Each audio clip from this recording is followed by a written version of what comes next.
kepadanya. Mungkin di antara kita ada yang ingin bersamanya di surga, mungkin ada yang ingin mendapatkan syafaatnya, mungkin ada yang ingin menyampaikan unek-uneknya, ada yang ingin menyampaikan tentang situasi dan kondisi saat ini di Indonesia. Mungkin juga ada yang ingin melaporkan terkait dengan peristiwa penghinaan dirinya di Perancis. Ya kan, bisa jadi. Nah, mungkin itu semua sebagai wujud dan bukti cinta kita kepada Rasulullah. Dan saya yakin, seyakin-yakinnya tidak ada di antara kita yang mau supaya kita hanya didoakan untuk kebahagiaan dunia. Wahai Rasulullah, doakan saya supaya punya mobil banyak, supaya punya kendaraan banyak atau harta banyak. Mungkin nggak ada di antara kita. Semuanya pasti terkait dengan keselamatan kita di akhirat dan terkait dengan kebahagiaan kita di dunia. Sering-sering dibayangkan bertemu dengan Rasulullah, kira-kira apa yang kita ingin sampaikan kepada Rasulullah SAW ketika kita bertemu dengannya. Walaupun itu tidak mungkin, tetapi hanya sebagai bayangan dan renungan agar kita semakin dekat dan cinta dengan Rasulullah SAW. Karena kecintaan itu akan membuat kita akan bersama dengan Rasulullah. Seperti ada seorang sahabat yang ingin terus bersama Rasulullah di dunia ini. Wahai Rasulullah, aku ingin dekat denganmu, aku ingin selalu bersamamu, aku ingin terus bersentuhan dengan tanganmu. Kata Rasulullah, kenapa memang? Karena saya khawatir, kata orang itu, di akhirat kita tidak bisa bertemu lagi. Dengan posisimu yang sangat tinggi di surga, kami tidak mungkin lagi bisa bertemu denganmu yang amalnya biasa-biasa saja. Apa komentar Rasulullah? Anta ma'a man ahbabta, bahwa engkau akan bersama di surga kelak orang yang engkau cintai. Artinya kalau ada cinta kita kepada Rasulullah SAW, itu kita akan bertemu dengan Rasulullah di akhirat kelak, insya Allah. Kita akan mendapatkan surga juga, karena kata Rasulullah, engkau akan bersama dengan orang yang engkau cintai. Makanya mungkin pertanyaan berikutnya adalah, siapakah orang yang paling kita cintai dalam hati? Orang tua kah? Anak kah? Kerabat kah? Pemimpin kah? Atau mungkin yang lain? Nah, sekarang harus dirubah. Yang paling kita cintai adalah setelah Allah adalah Rasulullah SAW, sehingga insya Allah di akhirat kita berhak bersamanya di surga Allah Subhanahu wa Ta'ala. Sekarang kita akan masuk. Pertama adalah Rasulullah adalah satu-satunya orang yang direkomendasi untuk diikuti ya. Jadi satu-satunya orang yang direkomendasi untuk kemudian kita jadikan sebagai teladan. Adapun Nabi Ibrahim, iya, Nabi Ibrahim Allah perintahkan kepada Rasul untuk kemudian bertauladan kepada Nabi Ibrahim. Hasil dari tauladan Nabi Ibrahim, kemudian muncul sosok Rasulullah, dan kita sebagai umat Islam adalah bertauladan kepada Rasul SAW dalam semua sikap dan perbuatan kita. Dari senyumannya, mungkin dari cara berjalannya, dari sisi potongan rambutnya, dari sisi pakaiannya, seperti yang dilakukan oleh Abdullah bin Umar. Ada tempat tertentu di mana Rasul berhenti di situ, walaupun sesungguhnya nggak dituntut untuk kita ikuti, tapi Abdullah bin Umar, anak dari Umar Khattab, justru apapun yang dilakukan oleh Rasulullah, kemudian dia mengambil berkahnya dan melakukan hal yang sama seperti yang dilakukan oleh Rasulullah Sallallahu Alaihi Wasallam. Itu bukti bahwa dia betul-betul ingin beruswah kepada Rasulullah. Jadi sekali lagi saya ulangi, yang direkomendasi untuk kita ikuti dan tauladani adalah siapa? Rasulullah Sallallahu Alaihi Wasallam. Berdasarkan firman Allah dalam surat Al-Ahzab, laqad kana lakum fi Rasulillahi uswatun hasanah liman kana yarjullaha wal yawmal akhir wa dzakarallaha katsira. Sungguh telah ada pada diri Rasulullah suri tauladan yang baik bagimu, yaitu bagi orang yang mengharap rahmat Allah dan kedatangan hari kiamat, dan yang banyak mengingat Allah Subhanahu wa Ta'ala. Ya, jadi kita jadikan Rasul sebagai uswah kita, sebagai tauladan kita, dan semua umat Islam harus bertauladan kepada Rasulullah. Mungkin ada yang mengatakan si fulan tidak melakukan itu, ulama ini tidak melakukan. Iya, bisa jadi, tetapi uswah kita memang adalah Rasulullah Sallallahu Alaihi Wasallam. Ikuti Rasulullah, pasti akan bahagia dunia. Semakin kita mencontoh Rasulullah, itu akan semakin muncul kebahagiaan dalam hati. Itu yang pertama. Yang kedua adalah sifat dan karakter utama Rasulullah. Nah, ada sifat dan ini berlaku dari dulu sampai saat ini ya.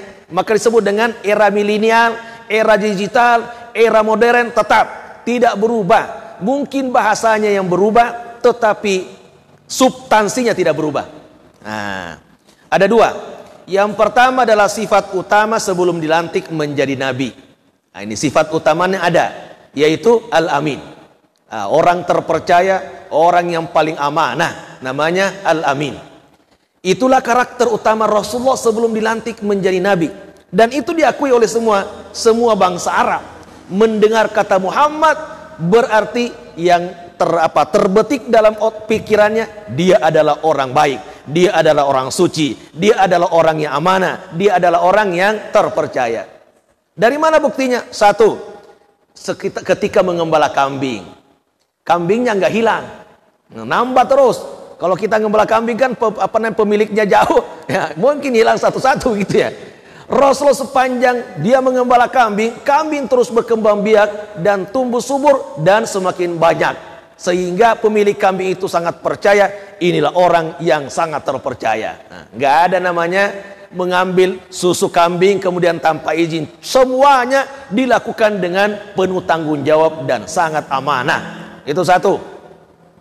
Yang kedua, membawa dagangan Siti Khadijah ke negeri Syam, ke negeri Basra, dan ke negeri-negeri di luar Hijaz Arabia.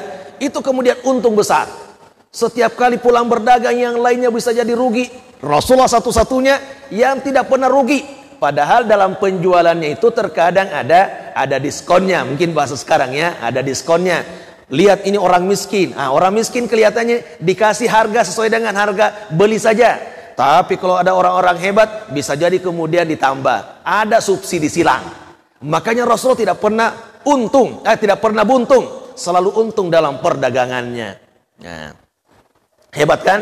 Nah, bisa saja kemudian dinaikin harganya, kemudian tidak laporkan kepada Siti Khadijah. Nah, pada akhirnya Siti Khadijah tertarik kan? Ketika dilamar, oke saja kan?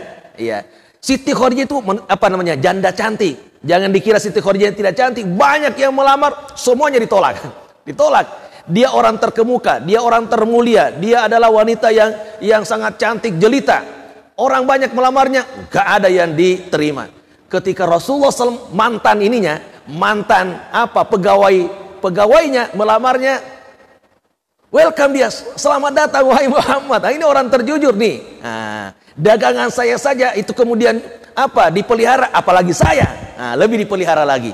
Dan ternyata benar. Nanti kita akan lihat pernyataan Siti Khadijah ketika Rasulullah sudah dilantik menjadi nabi. Luar biasa pernyataan beliau mengakui kehebatan Rasulullah sebelum kemudian dilantik oleh Allah menjadi Rasul. Yang ketiga, menitipkan barang dan uang. Ketika ada uang dititipkan kepada Rasulullah, yang dititipkan kemudian dikembalikan sesuai dengan titipan.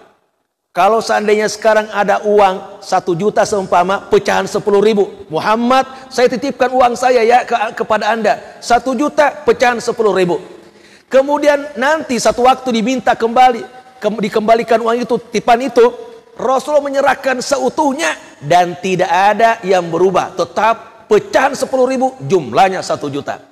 Kalau kita kan bisa jadi ada yang nukar uang ditukar walaupun sesuai dengan nilainya, tapi Rasulullah tidak melakukan itu.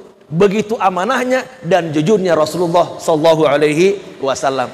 Apalagi kalau sekarang kan pakai dulu dah, pakai orangnya juga nggak ada, ntar kalau dia minta baru kita kasih. Iya kalau ada uangnya. Nah tiba-tiba orangnya butuh tidak ada uangnya, itu tanda tidak amanah.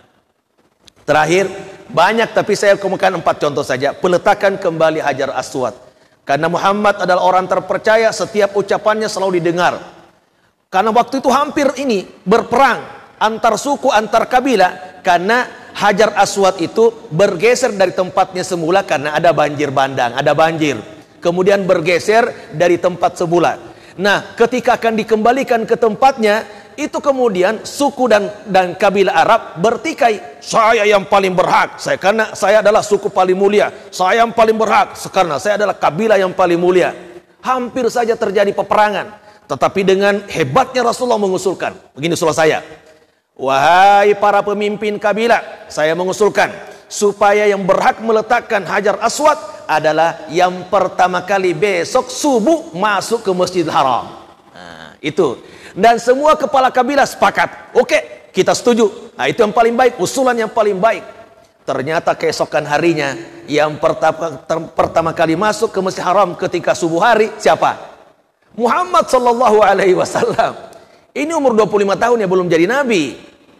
Nah, tetapi ketika kemudian diputuskan Muhammad yang berhak meletakkan Hajar Aswad, beliau tidak serta-merta mengedepankan egoismenya bahwa saya lah orangnya paling hebat. Enggak. Tetap diajak semua pemimpin-pemimpin kabilah untuk sama-sama meletakkan Hajar Aswad di tempatnya semula dengan mengambil kain. Diletakkan Hajar Aswad di kain itu, kemudian semua pemimpin kabilah dipanggil. Sini, pegang semua sisi-sisi kain ini dan kita angkat bersama. Semakin terpercaya, semakin diakui kehebatan Rasulullah sallallahu alaihi wasallam. Makanya Al-Amin. Nah, poinnya teman-teman, dari kisah ini sifat utama yang disebutkan oleh para pentarikh atau para sejarawan, maka poin yang saya sampaikan adalah mari kita jadikan anak-anak kita, orang-orang di sekitar kita yang masih muda-muda menjadi orang terpercaya, gitu ya. Anak-anak kita sekarang yang kelas 3 SD, SMP, SMA, didik dia bukan dari sisi kecerdasannya saja, bukan, tetapi dari sisi kejujurannya, dari sisi keterpercayaannya, dari sisi amanahnya. Jangan pernah biarkan dia berdusta. Karena pemimpin masa depan adalah apabila orang itu sejak dini sudah menjadi orang yang jujur. Sekali dia jujur, ketika nanti menjadi pejabat, menjadi pemimpin, setiap ucapannya pasti akan dipercaya dan pasti akan dituruti setiap instruksinya. Tapi sekali berdusta, apalagi berulang-ulang kali berdusta, kira-kira masih bisa ditaati enggak? Wah, itu bohong lagi, itu bohong lagi. Nah, akhirnya begitu jadinya. Karena sejak dini tidak dipersiapkan kita menjadi orang jujur. Sekarang ini yang dibutuhkan kejujuran. Orang pintar Indonesia banyak S3-nya, banyak orang-orang hebatnya, yang kemudian ahli sangat banyak ahlinya. Cuma masalahnya kejujuran inilah yang langka di tengah-tengah masyarakat kita. Makanya mari kita bertanggung jawab mempersiapkan generasi kita menjadi pemimpin masa depan dengan mengajari mereka untuk menjadi orang yang jujur. Nah, biasakan ya, kasih uang 100.000, belanja kemana begitu. Nah, kira-kira kembali berapa uangnya? Nah, ditanya pedagangnya, tadi belanja berapa di sini? Nah, 20.000. Ternyata yang kembali cuma 70.000. Berarti ada yang diambil nih 10.000. Kemana ini? Sudah mulai ada bibit-bibit tidak jujur. Orang tuanya saja dicurangi, apalagi masyarakat banyak. Nah, itu pasti akan dicurangi di kemudian hari. Itu saya kira yang pertama. Dan sekali lagi ini aplikatif. Mau zaman milenial apa saja, ini sangat aplikatif untuk kemudian diterapkan, yaitu Al-Amin, terpercaya. Yang kedua yang sering kita dengar adalah setelah jadi nabi, apa karakternya? Ada 4. Nah, sekarang dibahasakan dengan bahasa sekarang ya. Dan ini dibutuhkan. Ketika orang sudah diangkat menjadi pemimpin, sangat dibutuhkan. Pemimpin rumah tangga, pemimpin RT, lingkungan, camat, dan seterusnya, sangat dibutuhkan. 1, siddiq. Bahasa sekarang apa?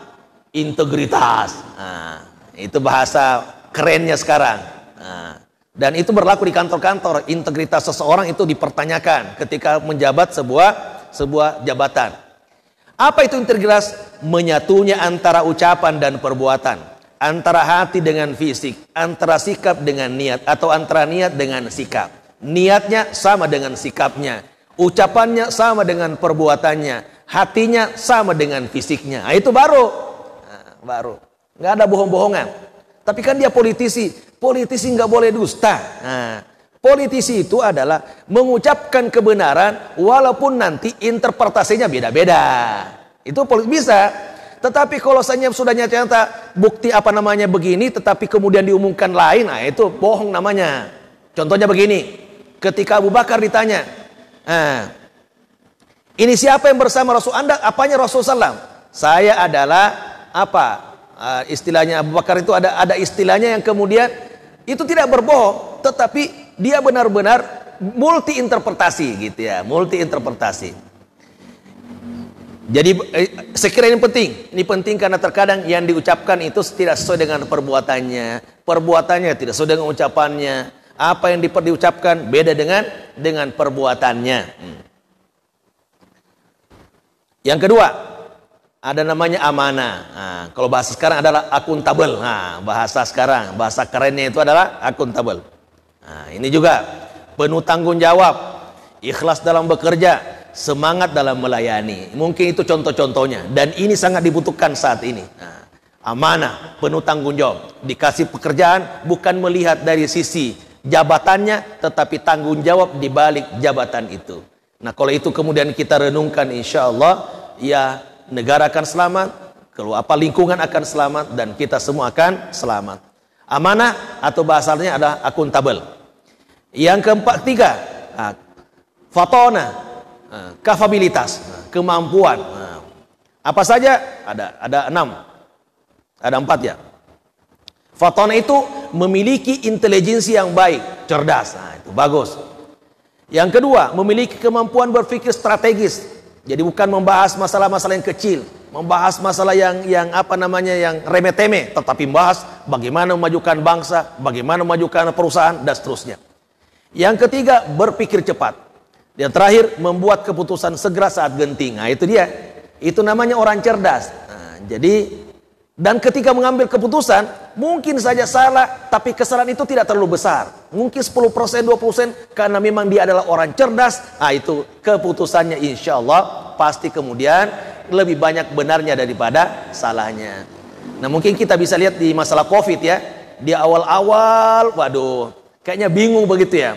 Nggak tahu sekarang sudah mulai direl kebenaran atau masih nyari-nyari juga formulasi, wallahu a'lam. Nah, itu. Jadi pemimpin dituntut untuk berpikir strategis dan kemudian membuat keputusan segera saat genting ya. Jadi kalau seandainya bagi-bagi apa dulu? Bagi-bagi surat tanah, apa namanya surat tanah? Sertifikat tanah. Nah, itu kasih kepala desa dah. Itu enggak strategis sebenarnya. Enggak strategis. Nah, tapi kalau membuat keputusan bahwa tanah di Indonesia harus kemudian setiap warga memiliki tanah 1 hektar, itu strategis. Nah, tidak boleh kemudian ada warga negara yang memiliki 5 juta hektar tanah, itu strategis. Kepada yang memiliki kemudian 5 juta hektar dibagikan kepada penduduk sekitar, itu strategis. Nah, itu bagus, sehingga semua masyarakat punya tanah seumpama 1 hektar. Insya Allah dia akan kemudian bekerja secara maksimal dan akan menjadi orang yang kaya. Yang terakhir sering kita dengar adalah tablik informatif. Nah, tablik apa saja? Transparan, memberi informasi dengan baik, mampu menyerap aspirasi dan tegas, penampilan simpatik, menghormati jabatan, dan persuasi. Nah, jadi transparan ya. Ada namanya transparansi internasional.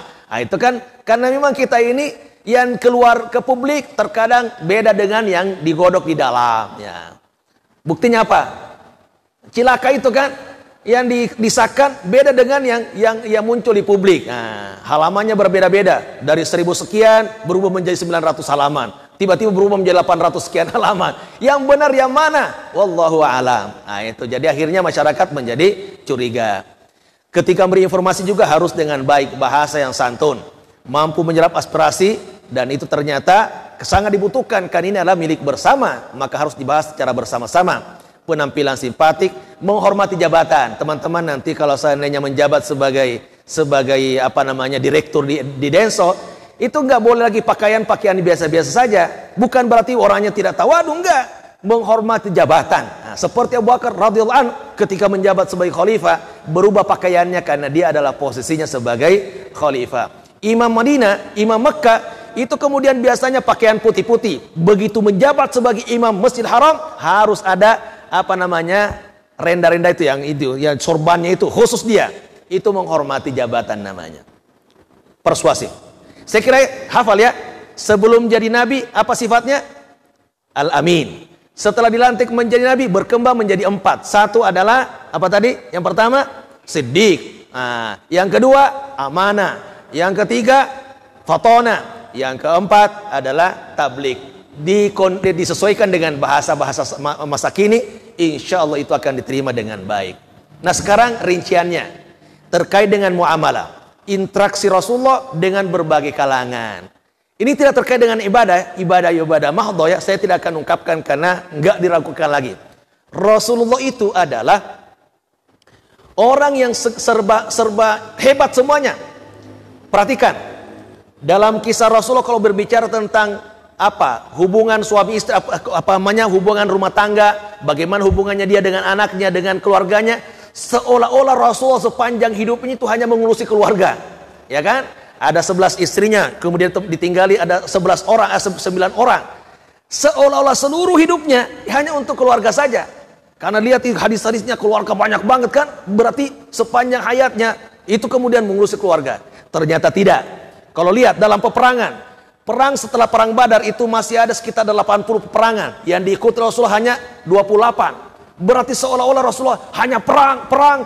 Tidak ada waktu untuk beribadah karena saking banyaknya peperangan. Dari tahun 2 sampai tahun 8 itu kemudian perang terus. Nah, berarti tidak ada waktu untuk yang lain. Tapi ternyata ketika berbicara tentang dakwah, maka perhatikan hadisnya. Terus Rasulullah kemudian berdakwah. Seolah-olah tidak ada untuk keluarganya. Tidak ada waktu untuk kemudian berperang. Tidak ada waktu untuk kemudian menikmati hidup. Karena hanya berdakwah. Ternyata tidak. Rasulullah juga kalau kita lihat dari sisi dari sisi makanannya, itu juga banyak sekali kita disebutkan dalam kisah begitu ya. Artinya apa? Rasulullah itu adalah segala-galanya, orang hebat. Makanya satu-satunya orang yang berhak menyandang dengan gelar khuluqun azim hanyalah Rasulullah. Perhatikan dalam Al-Quran itu, Allah tidak menyebutkan dengan khuluqun karim. Nun wal qalami wa ma yasturun, ma anta bi ni'mati rabbika bimajnun, wa inna laka la ajran ghayra mamnun, wa innaka la ala khuluqin azim. Coba, mengapa Allah tidak mengatakan wa innaka la ala khuluqin karim?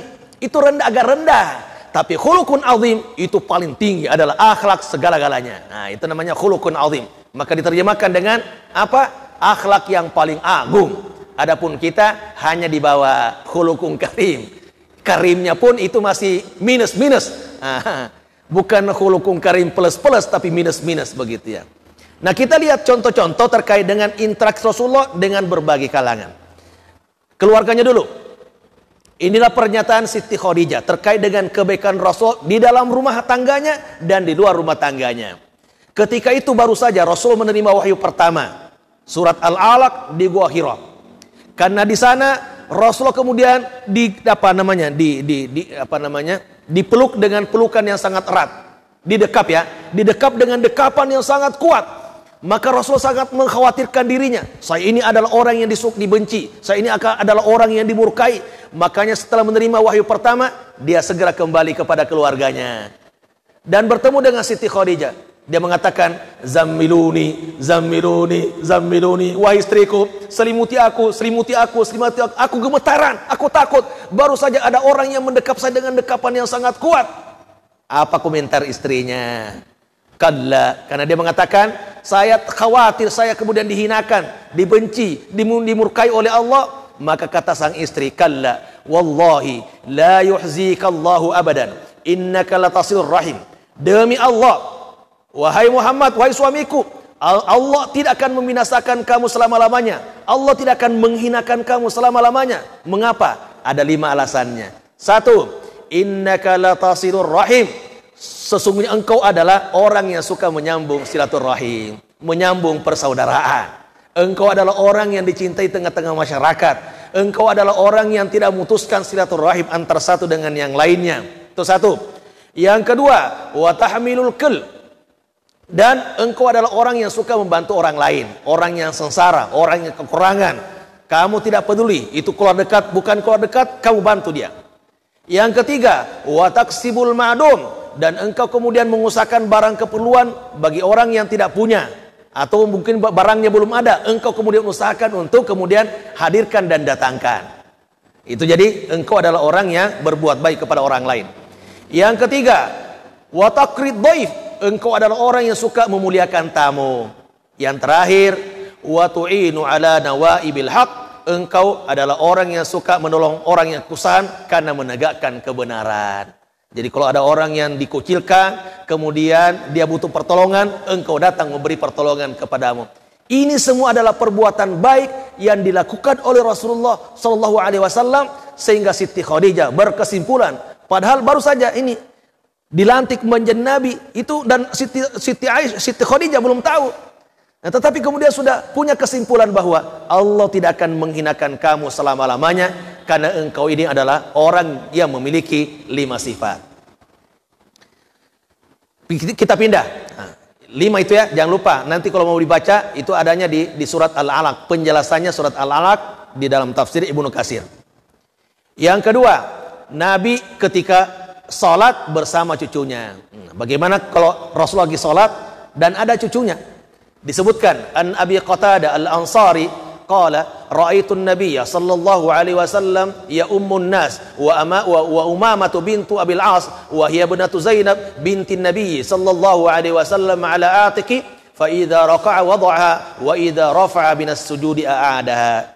Bahwa Rasulullah bersama dengan cucunya dibawa ke masjid, menggendong Umamah, anak putri dari Zainab, ada putri Rasulullah SAW, di atas bahunya. Apabila ruku beliau meletakkannya, dan apabila selesai sujud beliau menggendongnya kembali. Begitu dekatnya Rasulullah dengan cucunya. Artinya apa? Teman-teman boleh bawa anak kecil ke masjid, nggak apa-apa. Nah, bagaimana nanti kalau dia lari-lari? Makanya digendong. Nah, jangan buat dia lari-lari. Nah, walaupun ahli fikih saat ini kemudian membahasnya dan mengatakan di antara pendapat yang mengemuka adalah boleh bawa anak tapi di atas sudah di atas 7 tahun, sudah bisa diatur, sudah bisa diarahkan. Tapi pada dasarnya boleh. Kalau Rasulullah sendiri membawa cucunya ini ke masjid, bahkan digendong, pemimpin umat dan lagi sholat. Coba bayangkan, dia adalah Rasulullah dan kemudian dia lagi sholat. Mungkin kalau sholat sunat nggak ada masalah, ini lagi sholat wajib bersama dengan sahabatnya. Masa menggendong anak kecil? Nah, kalau sekarang ada ustadz begitu, kira-kira diapain? Bisa jadi diusir. Ini ustadz gak ada kerjaan, taruh ke anaknya kalau ke masjid, masa dibawa-bawa juga. Padahal ini sudah dicontohkan oleh Rasulullah SAW, dan ini adalah bagian dari sunnah beliau. Nah, bagaimana dengan ini? Masih cucunya, dia terkadang menciumi cucunya. Disebutkan, qala qabbala Rasulullah sallallahu alaihi wasallam Al-Hasan bin Ali wa indahu Al-Aqra ibnu Habis At-Tamimi jalisan faqala Al-Aqra inna li'ashara min al-waladi ma qabiltu minhum ahada fanadhara ilayhi Rasulullah sallallahu alaihi wasallam thumma qala man la yarham la yurham. Ya, suatu ketika Rasulullah mencium cucunya Al-Hasan bin Ali bin Abi Thalib. Beliau melihat pemandangan ini, Al-Aqra bin Al-Habis At-Tamimi, artinya dia orang Arab Badui agak pinggir-pinggiran, berkata, aku punya anak 10, tetapi aku tidak pernah mencium mereka satupun. Gak pernah aku cium-cium tuh. Dia heran, kok Rasulullah mencium cucunya? Saya punya 10 anak, gak pernah di antara mereka yang saya cium. Nah, hatinya enggak ini. Makanya Rasul mendengar komentar itu, kata Rasulullah, man la yarham la yurham. Barang siapa yang tidak menyayangi, tidak akan disayang oleh Allah Subhanahu wa taala. Nah, teman-teman suka cium anaknya ya. Jangan lupa. Jangan juga kemudian keras hati dan kemudian itu mah anak-anak penting sudah dibuat lah. Itu urusan cium-cium itu urusan ibunya. Saya mah urusan tugasnya cuma membikin anak. Jangan. Karena kesimpulan Rasulullah, man la yarham la yurham. Barang siapa yang tidak menyayangi, tidak akan disayang oleh Allah Subhanahu wa taala. Dan sifat Allah diantaranya adalah Ar-Rahman Ar-Rahim. Maka kita sebagai hambanya itu juga harus memiliki sifat dia kasih sayang dan menyayangi orang lain. Man la yarham la yurham. Barang siapa yang tidak menyayangi, tidak akan disayangi. Hadis riwayat Imam Bukhari. Masih berikutnya, pergaulan dengan anak-anak. Coba pemimpin umat tapi bergaul dengan anak-anak. Tadi masih terkait dengan keluarganya, sekarang pindah ke orang lain. Ini tapi anak-anak. Bagaimana sikap Rasulullah kepada anak-anak? Rasulullah juga bermain dengan anak-anak. Tetapi ingat, Rasulullah bukan sekedar bermain, tetapi menitipkan pesan-pesan paling berharga. Makanya teman-teman bukan sekedar mengajak mereka supaya ketawa-ketawa dan gembira-gembira begitu, tetapi mungkin bisikkan pesan-pesan kepada mereka, sampaikan pesan-pesan kepada mereka supaya mereka ada bekal masa depannya. Rajin belajar, jangan lupa sholat, berbuat baik kepada orang tua, rajin ke sekolah supaya kalian nanti menjadi seorang yang doktor sampai kemudian menjadi pemimpin masa depan. Dan itulah yang dilakukan oleh ayahanda dari Salahuddin Al-Ayyubi. Anda akan melakukan ini, menaklukkan Palestina nanti, membebaskan Palestina dari jajahan Israel, dari jajahan Yahudi. Ternyata benar, di umur masih sangat muda mampu melakukannya, memenangkan pertarungan melawan salibis dan Yahudi, dan kembali merebut Palestina. Karena orang tuanya terus membisiki tentang Anda harus mengalahkan orang-orang Israel, orang-orang Yahudi, dan orang-orang Nasrani. Disebutkan an Abi Al-Abbas, Abdullah bin Abbas radhiyallahu anhu qala kuntu khalfan nabi sallallahu alaihi wasallam yawman faqala ya gulam inni uallimuka kalimat ihfazillaha yahfazuka ihfazillaha tajidu tujahak idza sa'alta fas'alillah wa ista'anta fasta'in billah wa'lam anna al-ummata law ijtamat ala an yanfa'uka bi syai'in lam yanfa'uk illa bi syai'in qad kataballahu lak wa in ijtama'u ala an yadurruk bi syai'in lam yadurruka illa bi syai'in qad kataballahu alaik rufi'atil aqlam wa jaffatis suhuf rawahu Tirmidzi. Ada 6 pesannya. Pesan Rasulullah kepada anak-anak tadi, gulam, itu pertama adalah jagalah Allah. Nanti kalau ada yang mau foto, jagalah Allah, niscaya Dia akan menjaga kamu. Itu pesannya. Dimanapun kamu berada, jaga Allah, jaga aturan Allah. Allah bertanggung jawab menjagamu. Yang kedua, jagalah Allah, niscaya kamu akan mendapati Dia di hadapanmu. Apapun masalah kamu, itu Allah akan hadir segera menyelesaikan masalahmu. Yang ketiga, jika kamu mintalah kepada Allah. Jika kamu minta tolonglah kepada Allah Subhanahu wa taala, ya, begitu. Enggak boleh ke lain. Dan harus yakin. Ada kisah singkat begini. Ada kisah nyata sebenarnya diceritakan oleh seorang kiai. Ini betapa pentingnya kita harus yakin bahwa kalau kita sudah minta berulang-ulang kepada Allah, insya Allah kalau kita menyandarkan diri kepada Allah itu akan dikabulkan. Jadi ada seorang anak muda bernama Sulaiman, sangat mencintai seorang perempuan yang bernama Fatimah. Fatimah ini adalah anak seorang janda, cantik sekali. Dan kebetulan Sulaiman mukanya biasa-biasa saja, nggak ganteng-ganteng begitu ya. Tapi dia ingin kemudian mempersunting Siti Fatimah tadi, Fatimah. Dia kemudian melapor ke kiai, karena gimana caranya? Dia melapor ke kiai, saya ingin kemudian menikahi si Fatimah. Bagaimana caranya? Kata sang kiai, coba qiyamul lail dan berdoa setelah qiyamul lail. Dan dia kemudian melakukan itu. Dan setiap selesai qiyamul lail, dia berdoa, ya Allah, jadikan Siti Fatimah sebagai jodohku. Kalau itu sudah menjadi takdirmu jodoh orang lain, rubahlah takdirmu ya Allah. Aku sangat cinta kepadanya. Ya Allah, sekiranya kemudian di Lauhul Mahfuz bukan saya suaminya, maka rubah segera takdir itu ya Allah. Begitu dia. Berdoa dan berdoa selama setahun coba. Setelah selesai, dia kemudian datang ke kiai. Kiai, gimana nih? Udah, sekarang coba datangi ibunya. Melamar dia. Akhirnya datang ke sana. Wahai bunda, aku ingin melamar Siti Fatimah. Kaget dia. Kata sang janda, selama ini justru aku berharap engkau menjadi suamiku. Coba, aku berharap engkau menjadi, sudah setahun ini aku berdoa terus agar Sulaiman menjadi suamiku. Coba, ini artinya apa? Pertemuan doa di langit. Siapa kira-kira akan dikabulkan? Pertarungan doa di langit. Waduh, makanya dia bingung. Akhirnya datangi ke kiai, gimana nih? Ternyata ibunya yang mau ke saya. Nggak mungkin juga kan dipaksa untuk menikah dengan Siti Fatimah. Dia kemudian sukanya ibunya ternyata mau juga. Dia datang ke kiainya lagi. Kiai gimana? Kata kiai, salat istikharah. Salat istikharah. Setelah 2 pekan salat istikharah, ternyata betul yang muncul itu ibunya. Waduh, gimana nih? Ya udah, karena itu yang muncul dengan lapang dada, dia kemudian terpaksa. Tetapi dalam tetap Siti Fatimah bukan ibunya. Akhirnya udah setuju. Disiapkanlah kemudian segala-galanya. 2 bulan sebelumnya sudah pesan gedung lagi begitu. Kemudian setelah itu pesan makan segala macam. Di hari ke-10 semuanya sudah beres. Tinggal kemudian hari hanya. Ternyata benar bahwa doa kita yang kita panjatkan itu, insya Allah kalau sudah didengar tidak akan berubah. Ternyata ibunya Siti Fatimah 10 hari sebelum sebelum acara ditabrak becak dan meninggal dunia. Ditabrak becak dia. Nah, meninggal dia. Nah, ini bukan sinetron ya, bukan. Nah, ini beneran. Jadi dia kemudian meninggal dunia dan akhirnya gimana coba nih? Tinggal 10 hari. Kalau dibatalkan segala, berapa kerugian yang akan ditanggung kan? Makanan sudah dipesan, DP-nya sudah dibayar semua, gedungnya sudah dibayar. Berapa pengeluaran yang sudah dikeluarkan? Akhirnya keluarga dari Ibunda Siti Fatimah berkumpul untuk bermusyawarah.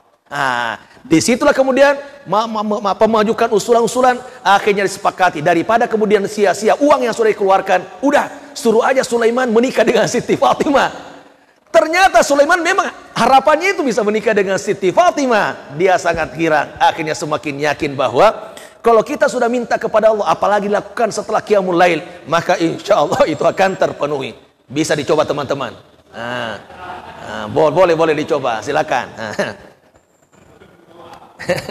Jangan lupa berdoa ya. Ya Allah, kalau seandainya bukan takdirku, rubah takdir ini ya, gitu ya. Bahasa Sulaiman itu begitu dia. Jadi kita lihat di sini, ini perlu, ini akidah semua. Akidah semua. Memperkenal Allah kepada anak-anak itu penting. Jangan lupa. Dan yang keempat, ketahuilah. Sekiranya semua umat berkumpul untuk memberikan kepadamu suatu keuntungan atau manfaat, maka hal itu tidak akan terjadi kecuali atas izin Allah. Itu akidah. Kuatkan akidah. Walaupun semua seluruh dunia sepakat memberi manfaat kepadamu, tidak akan terjadi kecuali itu atas izin Allah. Sebaliknya, sekiranya semua orang ingin memberi mudarat, seluruh dunia ingin memberi mudarat kepadamu, itu juga tidak akan terjadi kecuali dengan izin Allah Subhanahu wa taala. Makanya Habib Rizik dalam konferensi persnya kan, dalam ceramah pertamanya di Indonesia itu menyebutkan, itu ada 3 permainan sebelum dia pulang ke sini, dapat tiket, tetapi kemudian diantaranya tiba-tiba seolah-olah dia membatalkan sendiri, ada ininya, ada namanya buat email baru gitu, persis nama Habib segala macam gitu, kemudian dimunculkan sana, batal. Waduh, batal, coba dibatalkan, padahal bukan dia. Untungnya Saudi Airlines tanya kepada siapa, apakah Anda betul batalkan ini? Enggak, itu permainan orang lain. Berikutnya dicari cara lain, bagaimana supaya kok di bukunya bodong, ternyata tidak benar gitu ya. Dikonfirmasi lagi, ternyata nih. Yang terakhir caranya adalah digagalkan satu anggota keluarganya, anaknya, tidak ada namanya dalam bookingnya, booking yang sudah ini nggak ada namanya di situ, hilang. Peraturan di Arab Saudi, kalau ada satu anggota keluarga yang tidak ikut, nggak boleh semuanya karena dia kafil. Kalau Habib Rizik kafil, berangkat dia harus nggak boleh ada yang berangkat, harus kemudian menunggu sampai ada tiket dari anaknya itu. Jam 7 berangkat malam, jam 6 baru beres semuanya. Coba. Tetapi itulah cara Allah. Sekiranya kemudian seluruh orang ingin memberi mudarat, tidak akan terjadi kecuali atas izin Allah Subhanahu wa taala. Keyakinan itu yang harus kita munculkan. Kira-kira begitu. Dan segera pena telah diangkat dan lembaran-lembaran telah kering. Artinya takdir Allah sudah ditulis, tapi bisa jadi nanti di kemudian hari ada perubahan-perubahan takdir. Wallahu alam, hanya Allah yang tahu. Tetapi secara syariat ada kemungkinan terjadi perubahan takdir. Bersama pembantunya, teman-teman yang punya pembantu, bagaimana sikap Rasul kepada pembantunya? Nah, pesannya teman-teman di sini yang saya pesankan, walaupun pembantu, jadikan dia sebagai orang hebat di kemudian hari. Ini pembantu tapi perawi hadis, coba. Bahkan termasuk perawi hadis yang ketiga setelah Abu Hurairah, Siti Aisyah, Anas bin Malik, pembantu, coba, pembantu tetapi menjadi perawi hadis. Nah, perawi hadis artinya ulama besar. Nah, itu teman-teman nanti punya pembantu, jangan hanya jadikan dia sebagai pembantu semata. Belikan buku dia, suruh baca dalam sehari 1 buku. Akhirnya tidak berhenti jadi pembantu, menjadi orang yang hebat di kemudian hari. Ikuti sederhana, padang sederhana itu begitu dia. Hari tahun ini menjadi pelayan di sederhana, tapi 2 tahun kemudian bisa jadi punya warung padang sendiri. Nah, itu hebat kan? Nah, bagaimana kata beliau? Ini kalau mau ini adalah sahabat terakhir yang meninggal tahun 93 Hijriah. Ini sahabat ini karena dia panjang umur. Nah, panjang umur dia. Sekitar 80 tahun setelah Rasulullah wafat baru dia meninggal dunia. Dia dikategorikan sebagai sahabat terakhir yang meninggal. Akhlak Rasulullah kepada Anas bin Malik. Kata beliau, Anas bin Malik, fa khadimtu Rasulullah sallallahu alaihi wasallam 10 sinin. Fama darabani darbatan wala sabbani sabbatan, wala ihtarani, wala antahrani, wala abasa fi wajhi. Anas berkata, demi Allah, saya telah menjadi pembantu beliau selama 10 tahun. Beliau tidak pernah mencelaku sama sekali, tidak pernah memukulku, tidak pernah menghardikku, tidak pernah bermuka masam kepadaku. Padahal ini kan anak muda ya, 10 tahun sampai umur 20 tahun kan masih sangat muda, banyak kesalahan, pasti. Tetapi Rasul tidak pernah bermuka masam kepadanya. Ini baru pembantunya, bagaimana istrinya, bagaimana anak-anaknya. Nah kita harus mencontoh itu. Jangan sampai di luar kantor kita suka senyum, begitu masuk rumah kayak apa namanya, singa ya iki menerkam. Oh apa loh, masuk rumah kayak singa, jangan. Justru kita harus mencontoh Rasulullah. Di luar menjadi orang yang suka senyum, ternyata dalam rumah juga mengayomi antara keluarganya, sehingga kehadiran ayahnya, kehadiran suaminya itu sesuatu yang sangat dirindukan, bukan ditakutkan. Wah datang papa, sembunyi-sembunyi, itu orang galak datang tuh, nah itu bahaya. Nah bagaimana dengan tetangganya? Ternyata luar biasa. Teman-teman, saya bacakan hadisnya supaya kita jangan alpa dan absennya mengayomi tetangga, terutama yang miskin. Laisal mu'minul ladzi yashfa'u wa jaru ja'un ila jambi. Bukan mukmin orang yang kenyang perutnya sedang tetangga sebelahnya kelaparan. Bukan mukmin. Maka perhatikan tetangganya siapa. Oh, dia kan nggak kerja udah apa, memang takdirnya miskin. Ya, Allah kirim orang miskin di sekitar rumah kita supaya kita kemudian peduli dengan mereka. Maka mari kita menjadi orang yang perhatian. Mungkin dia tidak melapor dia, tetapi kita lihat bahwa kesehariannya cuma begini-begini, bisa jadi dia membutuhkan bantuan dari kita, maka mari kita kemudian memberi bantuan. Sudah ini azan. Bahkan orang Yahudi juga dikirimi apa namanya, daging. Nah itu juga orang non Muslim juga dapat bantuan dari Rasulullah Shallallahu Alaihi Wasallam. Kemudian bersama sahabatnya, ini buat teman-teman ini, sahabat Rasulullah diantara kehebatannya adalah memberi gelar kepada sahabatnya, nggak memanggil namanya, ya Siddiq, ya Faruq, ya Zunnurain, ya Saifullahil Maslul. Nah teman-teman juga kalau mau lebih akrab, itu juga kasih gelar-gelar temannya yang bagus ya. Tapi jangan yang tidak bagus ya. Wah si botak itu jangan. Yang bagus, karena botak kita panggil, yang cerdas begitu ya, yang hebat, yang perkasa. Yang menyenangkan dia lah begitu ya. Nah, jangan yang tidak baik. Itu juga bagus, dicontoh begitu. Dan itulah hebatnya Rasulullah. Walaupun dia adalah umatnya, tapi dipanggilnya dengan sahabat. Wahai sahabatku, wahai sahabat. Artinya ada kesetaraan di situ, ada kesetaraan. Itu bisa dicoba. Siapa yang duluan? Pak Lasiman panggilnya kira-kira siapa? Wahai pelayan umat. Itu bagus. Khadimul ummah. Nah, itu bagus. Begitulah. Ya. Perlakuan Nabi kepada kafir Quraisy ini terkait dengan amnesti umum. Nah, ketika Rasulullah menaklukkan kota Makkah, itu kemudian disuruh bahwa antumut tulaqa, kalian itu orang bebas.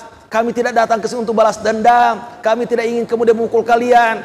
Oh, ada orang paling hebat di antara mereka itu Abu Sufyan. Barang siapa ingin selamat, maka masuklah ke dalam rumahnya Abu Sufyan. Barang siapa ingin kemudian bahagia, masuk ke rumahnya Abu Sufyan. Abu Sufyan merasa dihormati, dihargai kan? Berarti tempat berlindung adalah Abu Sufyan. Nah kalau kita sekarang kan kadang-kala ada kesalahan teman-teman, nanti tiba-tiba teman ada ininya, ada umpama jabatannya. Ini yang pertama saya akan pecat orang ini nih. Saya ingin balas dendam kepadanya. Enggak begitu.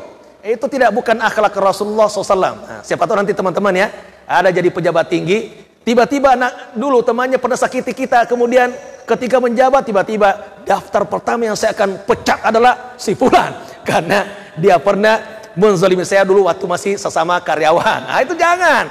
Itu enggak boleh begitu. Nah Rasulullah kemudian mencontohkan bahwa orang yang pernah mengusirnya dari Makkah, kalian aman.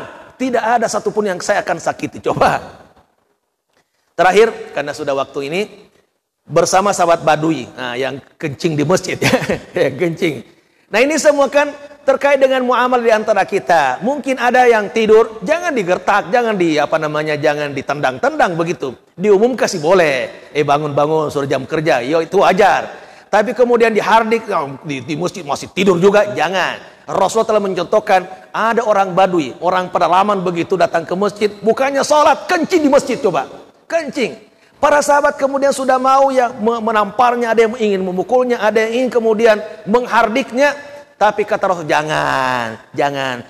Justru biarkan kencingnya habis di situ. Maka dia dibiarkan kencing. Ternyata setelah kencing baru, ambilkan air dan disuruh batu itu menyiramnya sampai kemudian air kencing itu meresap karena masih pasir ke bawah. Selesaikan masalah.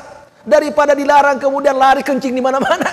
Coba. Itu juga bagian dari etika dan cara mendidik orang supaya menjadi orang baik di kemudian hari. Begitulah Rasulullah. Mungkin terakhir saya sampaikan bahwa Rasulullah sepanjang hayatnya memang tidak pernah membunuh. Ingat ya, Rasulullah dalam peperangan tidak pernah membunuh karena memang dia adalah orang yang sangat cinta kepada orang lain. Ya, kalau seandainya pribadinya sakiti, nggak pernah kemudian diungkit-ungkit, nggak pernah dibalas, kecuali itu adalah perlakuan kepada hukum Allah, baru dia marah. Tapi kalau dirinya dilempari dengan kotoran, kemudian dipukuli, nggak pernah kemudian balas dendam, nggak. Tetapi dia justru memaafkan orang itu dan berbuat baik kepadanya. Nih, sudah ini. Paling terakhir, tauladan salur hidup. Sunnah Nabi bukan khayalan ya teman-teman. Maka mari kita praktekkan, bukan sekedar ya supaya bertambah pengetahuan kita.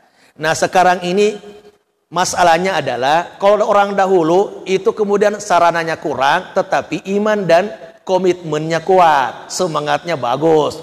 Sekarang ini sarananya banyak, komitmennya yang kurang, imannya yang kurang. Coba perhatikan, dahulu banyak penghafal Quran, padahal tidak ada mushaf. Mau menghafal Quran, harus cari bebatuan. Di mana situ ada tulisan ayat, pelepah kurma, di situ ada tulisan ayat. Harus nyari kemana-mana. Kalau sekarang gampang kan, tinggal buka. Tapi apakah sekarang lebih banyak penghafal atau dibanding dulu? Dulu banyak orang yang khatam Qurannya setiap pekan.